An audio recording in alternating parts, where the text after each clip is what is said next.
Le marché au gros d'Adjamé à Abidjan. Les camions arrivent de toute la Côte d'Ivoire pour déverser chaque jour des tonnes de denrées. Bananes surtout, mais aussi produits maraîchers ou viande, tous les produits de l'alimentation de base des Ivoiriens. Mais ce qui fait la particularité de ce marché, c'est qu'il a été créé par des femmes. Et elles le gèrent ensemble au sein d'une coopérative.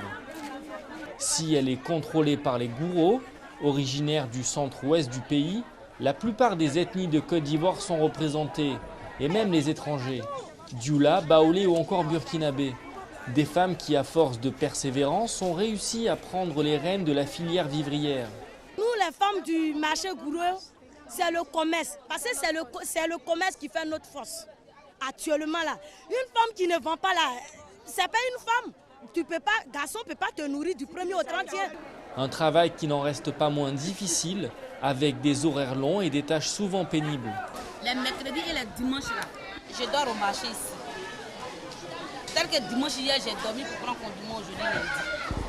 C'est justement pour s'en sortir qu'un petit groupe de femmes a eu l'idée en 1958 de se regrouper pour vendre directement ses produits.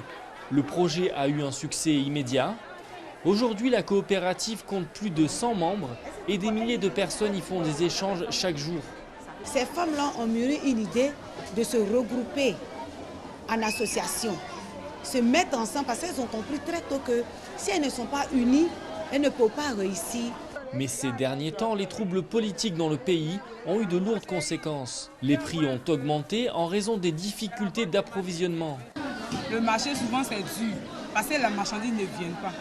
Parce que quand il y a la crise, les gens ne vont pas au champ pour aller chercher la marchandise. La situation dans le pays reste tendue. Ces femmes craignent d'être prises dans un conflit entre les partisans des deux candidats déclarés vainqueurs, Alassane Ouattara et Laurent Gbagbo.